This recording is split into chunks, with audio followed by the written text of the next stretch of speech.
Bagong low pressure area na si 90W nakataas na sa vicinity ng Guam. ECMWF nakapagtala ng pinakamataas na sea surface temperature nitong Agosto, umabot sa 20.94 degrees Celsius, na hindi naman nalalayo sa aking oceanic El Nino sea surface temperature na 1.8 degrees Celsius o halos 20.8 degrees Celsius. Metro Manila kasama na ilang bahagi ng Central Luzon ay makakaranas ng alinsangan na ng panganahon at sa halos nalalabi ng bansa. Extreme Northern Luzon makakaranas pa rin ng mga ilang kalat-kalat na pag-ulan.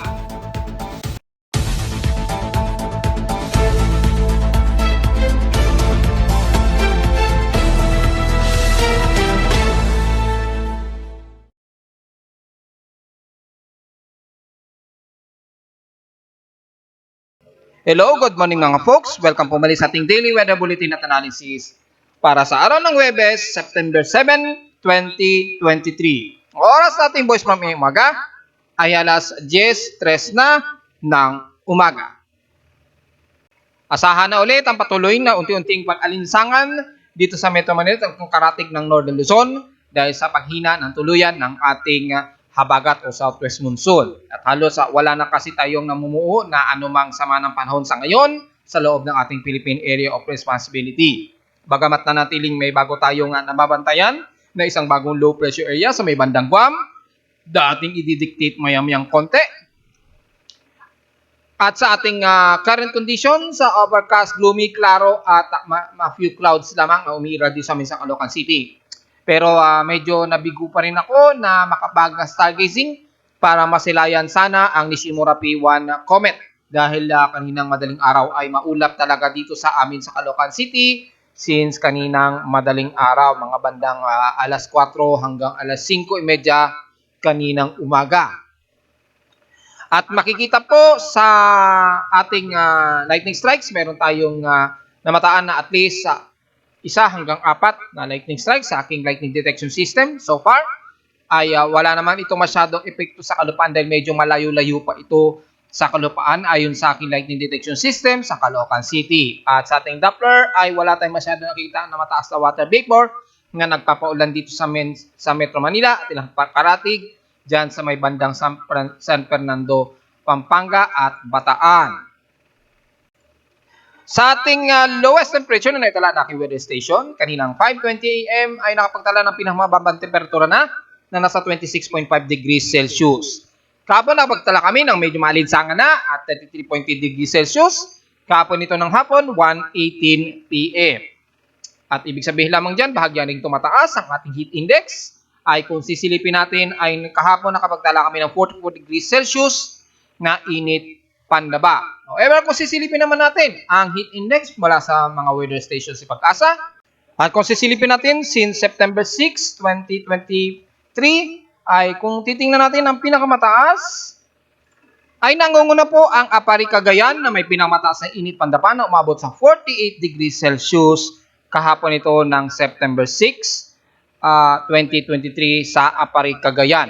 So, ang tindi ng kanilang heat index katatapos lang ng paghina ng southwest monsoon natin, bigla agad pumitik ang tindi ng alinsangan sa extreme Northern Luzon sa area ng Cagayan. Ibig sabihin lamang talaga ay matindi ang epekto ng ating El Nino. Na kapag nawala ang ating habagat o yung mga pag-ulan sa atin sa kalupaan ng bansa, ay bigla agad pipitik ang matinding alinsangan.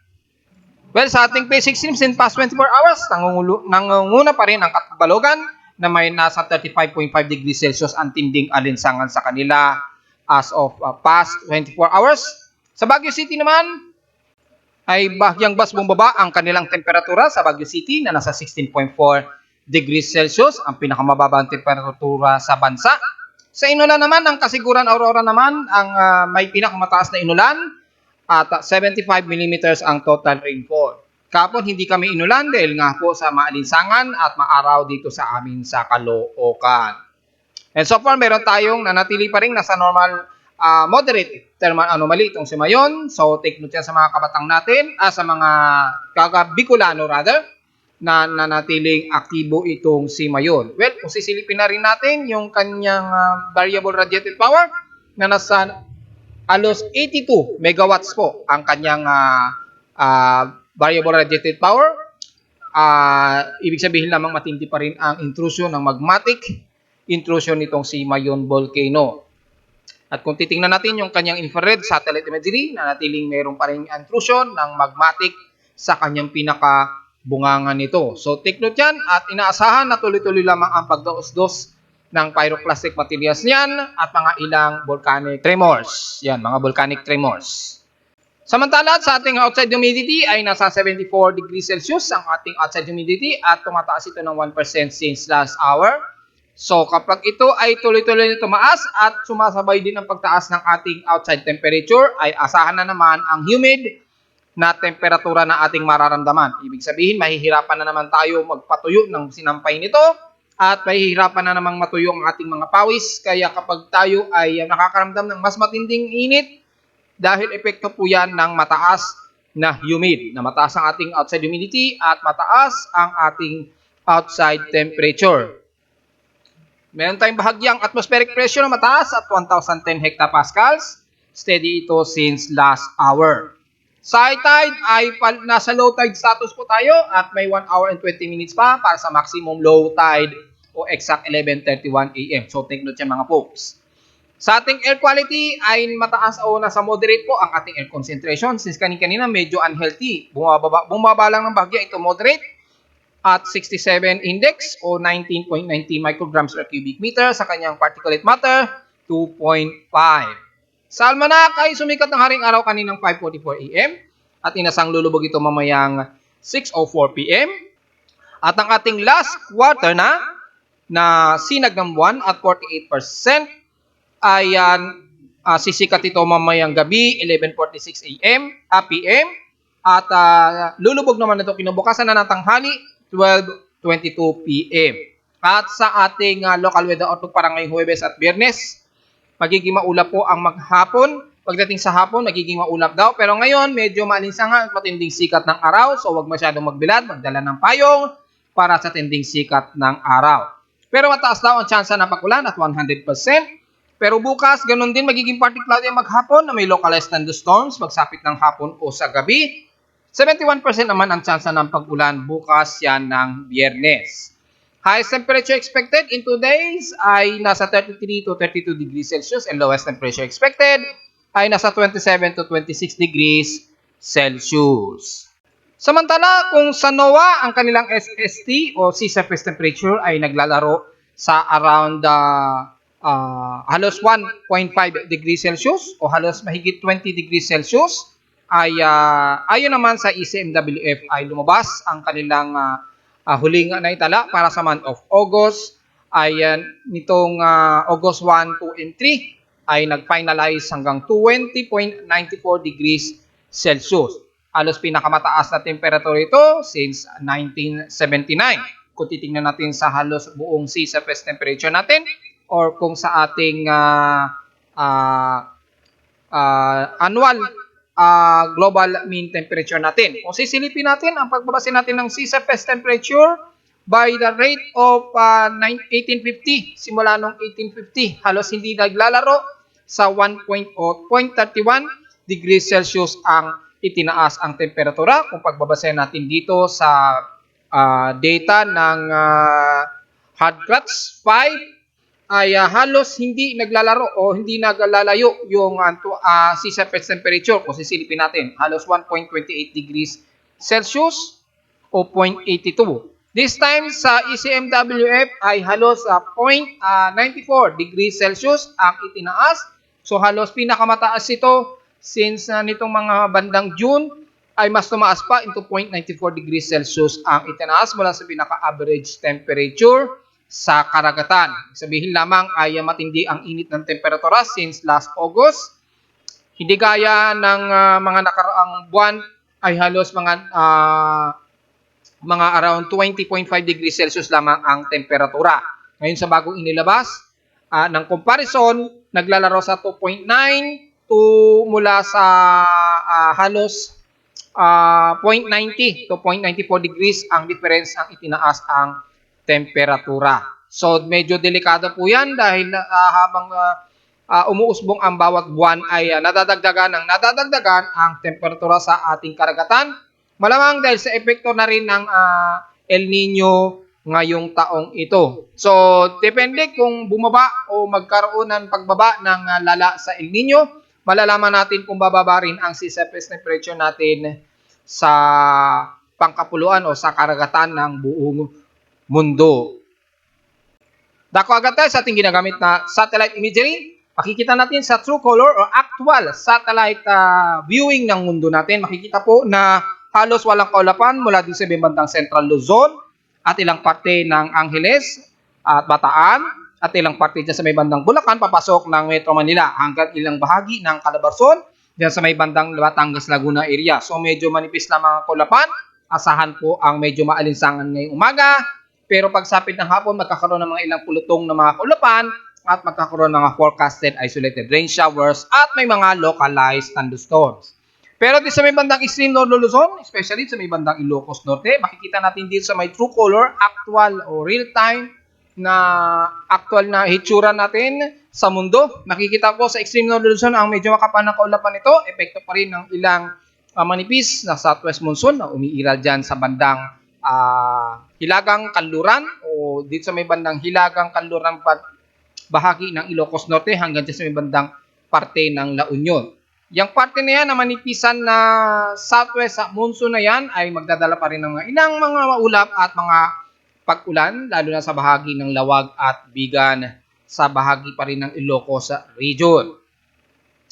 Kung sisilipin natin ng BIR ay makikita po ang pulutong na kaulapan na ito na mostly cloudy sa ilang bahagi nito ng Ilocos region at ilang parte ng La Union and some parts ng Pangasinan. Although maninipisan ito, so hindi masyado magiging malakasan ng bagbag-ulan.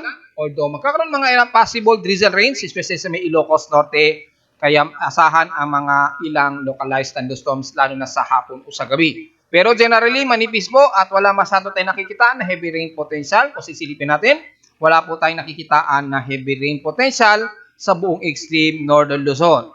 Pero sa forecast natin mamayang hapon o gabi, posibleng magkakaroon ng mga ilang kalat-katapag ulan dyan sa nabanggit ko sa may bandang Ilocos. Sa may silangan naman ng extreme Northern Luzon, sa may bandang Cagayan na Valley at ilang bahagi ng Cordillera Advisory Region, magiging malinsangan po muli at biglang pipitik po na matindi ang ating heat index gaya rin kahapon. Dahil nga po sa epekto ng El Nino, asahan po na mabilis agad pumitik at ating heat index at ating air temperature sa bahagi ng yan, kabilang na ang Isabela, kasama na ang ilang areas na Kasiguran Aurora, pababa ng Baler. So take note na naman sa mga taga-Aurora ha, dahil mga areas na yan ng Quezon Province nangunguna sa may pinakamataas sa average temperature sa bansa. At sa bahagi naman ng Central Luzon, mula Tarlac, pababa na po yan ng Metro Manila hanggang sa may bahagi ng Batangas Laguna area, magiging drier air po na maalinsangan at asahan ang humid po ang ating maghapon. So kapag pinawisan tayo, alam na natin mahihirapan po, matuyuan tayo ng pawis. Kaya kung maaari ay wag na lang muna tayo magbilad sa tinding sikat ng araw dahil hindi po talaga ito biro. Halos dumodoble po ang temperatura na nararamdaman ng ating katawan kapag mataas ang ating humid. Iba po yung sa humidity para sa hindi nakakaintindi. Yung pag sinabi kasi humidity, yun yung water saturated na nasa hangin sa impapuwid natin sa paligid na nasa kinakailangan na level o dami ng water moisture sa hangin o sa paligid natin. Yung humid naman, yun naman yung level na kung saan ay mataas ang humidity and the same time mataas ang ating air temperature. Kapag nangyayari ang ganong senaryo, mahihirapan po nag-evaporate ang ating water moisture sa ating mga balat at sa paligid, hindi agad nakakapag-saturate at bumabagsak sa lupa. Dahil nga po sa matindi ang mataas ang humid at mataas ang saturation, the same time mataas ang temperatura. So hirap po mag-evaporate ang ating water moisture kapag ganun po. So ibig sabihin yung ating pawis, dahil hindi agad nag-evaporate, mas halos dumodoble ang pakiramdam natin na init ng ating katawan. Yun po ang paliwanag dyan para sa hindi pa rin nakakaintindi. Samantala, sa bahagi ng bandang Mimaropa, dyan sa may bandang Balabac at Puerto Princesa, makakaranas pa rin kayo ng mga kalat-kalat na pag-ulan dyan, lalo na sa kaduluduluhan ng Batarasa at Balabac. Dahil meron tayong ilang mga kalat-kalat na heavy rain potential sa area na yan. Dahil meron tayong ilang surface trap, embedded pa rin ng ilang southwesterly sa area na ito ng bandang Palawan at west portions ng Mindanao. So asahan dyan sa area na yan at ilang parte ng west portions ng Visayas ay magkakaroon pa rin kayo ng mga ilang kalat-kalat na pag-ulan. Typically, sa baybayin ito ng Western Visayas at west portions ng Mindanao. So, ang bahagi ng Batarasa hanggang Balabac, magiging kalat-kalat at maulap po at may mga kalat-kalat na ilang moderate and some heavy rain showers area na yan, except sa bandang Coron, papasok na po ito ng bandang Mindoro. Magiging maalinsangan po kasi ang bahagi na yan ng Mindoro, all the way kabilang na ang bahagi ng Southern Luzon at ilang portions ng Eastern Bicol Region. Although sa bandang Bicol Region ay magiging partly cloudy to mostly cloudy, lalo na sa hapon ay magkakaroon sila ng mga forecasted isolated rain showers na may mga pigkidlat at pagpulog lalo na sa hapon o gabi. Sa nalalabi ng Southern Luzon mula sa bahagi ng Marinduque at Burias Island at ilang bahagi ng Romblon ay magiging katamtaman na lagay ng panahon hanggang sa may bahagi ng Masbate at portions ng Sorsogon sa may parting Bicol Region. At sa may west portions ng Visayas mula sa Panay Island at Negros Region, magiging parte ito mo sirkaw din ng parte ng kaduluduluhan ng west portions ng Western Visayas dahil po sa mga ilang surface trap na namumuo dito, dulot pa rin ng trap ng southwesterlies dito sa may pagitan nito ng Palawan at Western Visayas. So kung titingnan natin ng mas malapitan at detalye, ay ang bahagi na ito ng Iloilo hanggang sa bandang San Jose de Bonavista sa may Panay Island at San Joaquin, magiging parte ito mostly cloudy at mga ilang posibleng mga kalat-kalat na pag-ulan pa rin. Sa may Negros Region naman ay sa bahagi ng Sipalay, Bayawan City hanggang Dumaguete at ilang parte ng Siquijor ay magiging parte ito mostly cloudy ni Iral at mga ilang kalat-kalat na pag-ulan na may pagkidlat at pagkulog sa lalo na sa hapon o sa gabi, kabilang na ilang bahagi ng Tagbilaran, Panglao Island at sa ilang parte ng southern part ng Bohol. Sa may Central Visayas, kabilang ng Cebu City at ilang parte dyan sa pagitan ng Sarconlo City sa may Bacolod, malapit sa Bacolod, ay magiging katamtaman din ang lagay na panahon. So, expected na medyo maalinsangan ang iiral ngayong umaga. Pero forecasted isolated rain showers naman pagsapit ng hapon o ng gabi. At sa bahagi ng Leyte, hanggang dyan sa may Eastern Visayas, sa bahagi ng Samar Region ay magiging katamtaman na lagay ng panahon. May mga ilang parte tumusulikaw ding iiral dahil sa medyo may umiiral na surface trap sa area na yan, sa baybayin. Kaya asahan ang mga ilang mauulap na areas ng Borongan na Eastern Samar hanggang sa may bandang Diet Eastern Samar. Sa bahagi naman ng Leyte ay parteng Tacloban City, Palo, Dulag, pababa ng ilang areas ng Abuyog hanggang dyan sa may bandang San Juan. Magiging partly to mostly cloudy po, especially sa isla ng Hamonhon Island ay magiging partly to mostly cloudy. Pero pagsapit ng hapon, mga isolated din at forecasted na mga pag-ulan ang iiral, may pagkidlat at pagkulog pero hindi naman ito madalas nagtatagal. Dahil medyo mainit po ang temperatura lang talaga sa may bandang dagat Pasipiko natin. Dahil nga po napakataas ng ating temperatura sa karagatan na epekto ng El Nino. And the rest ng Mindanao, especially sa may bandang kalurang bahagi ng Mindanao, sa may bandang Zamboanga Peninsula, magiging katamtaman din nilagay panahon at may mga isolated and forecasted isolated rain showers din na may pagkilat at pagkulog ngayong umaga maging sa hapon o sa gabi. So, areas ng buong Zamboanga del Norte magdala ng pananggalang sa ulan, anumang oras, kahit na ito ay putsulput lamang na mga scattered rain showers na may pagkidlat at pagkulog. Pero the rest ng Soksha dyan, magiging katamtaman po ang lagay ng panahon natin hanggang Davao Region na po yan magiging maalinsangan pa rin ang panahon despite na magiging katamtaman. At dyan sa bahagi ng Northern Mindanao mula bandang Marawi, Iligan City, all the way hanggang Cagayan de Oro, Ginoog, hanggang dyan sa may bandang Surigao del Norte, magiging katamtaman din na lagay ng panahon at matindi rin ang aasahang alinsangan ngayong umaga, maging sa hapon. Pero expected pa rin ang mga forecasted isolated rain showers na may pagkulog at pagkidlat. Sa may bahagi ng Central Mindanao, sa may Malay-Balay, Bukidnon at Valencia City hanggang Maramag, ay asahan din ang matinding alinsangan dyan. So expected na taas ang heat index dahil drier po at walang masyadong kaulapan dyan. So expected ang maalinsangan ngayong umaga hanggang tanghali. Huwag masyadong magbilad sa tinding sikat ng araw, and the rest ng Agusan del Sur, kabilang ng bahagi ng Hinatuan, Bislig, pababa na po yan ng Katiil, magiging katamtaman at maalinsangan lalagyan ng panahon. Bagamat may forecasted din na uulanin sa pagsapit ng hapon o ng gabi. So, umulan man dyan, pero maaaring panandalian lamang na mga mostly light to moderate showers. Dako naman tayo sa ating ginagamit na computer generated tropical cyclone sector, ay may bago tayong low pressure area na nababantayan ulit. Gaya ng aking report kahapon ay meron tayong namataan sa bandang baybayin ng Guam at ito ay tinaas na po na aking tropical cyclone sector as 90W, and as of kanina lamang mga bandang 9:30 AM ay namataan na ito sa may vicinity o sa may coastal waters ng Guam. Ayan po siya.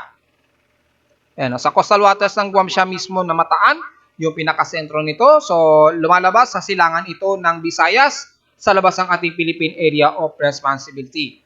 Well, alam naman ninyo kung gaano kalayo o ano ang distansya mula sa may Guam hanggang sa may silangan ng Visayas. So, hindi na natin susukatin dahil alam na natin ang sukat mula dyan sa may Guam. Ibig sabihin, medyo malayo-layo pa. However, ayon sa mga ensemble forecast, ay medyo swerte na hindi ito papasok ng ating Philippine Area of Responsibility sa ngayon. Dahil pinapakitang medyo kikilis ito pa-northward. Medyo pa-recurve ang kilos niya pa-northeast, then bigla itong kikilos pa-northward. However, medyo erratic dahil magkulo pa, may senaryo na pinapakita kikilos ito pa-northwestward. At meron namang senaryo na ito ay kikilos pa-northward mismo, direkta. So medyo erratic pa yung kanyang kilos. Pero kung susumahin natin at base na rin sa ibang tracks ay pahilaga naman ang ikinikilos nito. However, kung sisilipin naman natin kay Japan Meteorological Agency dahil nakataas na rin nila ito as low pressure stationary. Kung titingnan natin sa kanila ay medyo pakanluran naman ang kilos nito. So medyo erratic pa po ang ipinapakita ng mga computer models nito maging kay Japan Meteorological Agency. Dahil medyo pakanluran naman ang ipinapakita na pagkilos nitong C90W. However, kung sisilipin naman natin sa mga iba't ibang computer models mula sa ating global spectral model, ay makikita naman bahagya itong magkakanluran particularly, then bigla itong bahagyang kikilos pa northward. Ayan o. So medyo erratic pa. Ayan o, bigla itong medyo magulo pa kasi yung kilos niya, medyo magno-north-westward, biglang north-eastward. So, medyo erratic pa. However, sa ngayon, maliit pa ang tsansa nito na lumipit sa ating Philippine Area of Responsibility. Ang range nito by September 8 to September 12, 2023. So, tingnan na lamang natin kasi nga, nasa karagatan pa ito at maaari pa itong mag-iibayo ng lakas kung bigla itong magkaroon ng organized circulation. Dahil makikita natin sa real-time satellite imagery, ay medyo meron na siyang nakikreate na shallow circulation o upward low convection ngayong umaga. At makikita natin medyo malayo pa o hindi pa pinapakita na ito ilalapit ng far, pero maaari kasi itong biglang magbago depende sa kanyang environmental wind shear o vertical wind shear na tutulak sa kanya or maaaring magkaroon ng high pressure area. Dahil kung sisilipin natin ang mean sea level pressure ay bukod sa medyo pahilaga pa ang kilos nito, ay medyo mahina pa kasi ang high pressure area sa may silangan ng Japan. So, depende kung biglang lumakas yan, inaasahan na natin na bigla itong kakabig pa kanluran. Kapag lumakas bigla ang high pressure area dito sa may bandang Eastern Japan. So, obserbahan natin itong maigi. Sa ngayon, malayo pa ang tsansa nitong lumapit sa ating par, pero maaring biglang magbago ito at kumilos pa kanluran na hahantong sa pagpasok nito sa ating Philippine Area of Responsibility. Well, obserbahan natin siya between September 8 hanggang September 12, 2023. At kung titingnan naman natin ang mga computer models ng GFS ay halos sa ganun din. Medyo erratic pa ang kilos nito na medyo pahilaga rin ang kilos nito. Magdedepende pa rin niya sa high pressure area sa may silangan ng Japan. Ganun din sa ECMWF. So, medyo erratic pa ang pagkilos niya dahil wala pa kasi siyang medyo environmental shear na nagtutulak sa kanya kung saang tamang direksyon siya kikilos.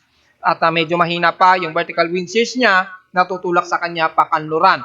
So magre-rely tayo sa epekto ng high pressure area sa may silangan ng Japan. Kung ito ay lalakas, doon pa lamang maaaring kikilos ito pakanluran na papasok na ating Philippine Area of Responsibility sa mga susunod na araw. So mag-update tayo dyan mga folks. At narito naman ang ating 3-day weather forecast para sa araw ng Huwebes, September 7, 2023.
At hanggang dito na lang po ating daily weather bulletin at analysis para sa araw ng Huwebes, September 7, 2023. Huwag pong kalilimutan na mag-like, share, subscribe po sa ating YouTube channel at visit lamang anytime sa aking website na www.pimoweather.com para sa may papang detalye na gusto ninyong malaman na hindi natin na-report ngayong umaga. Makikita niyan lahat sa aking website, maging sa dashboard pa lamang.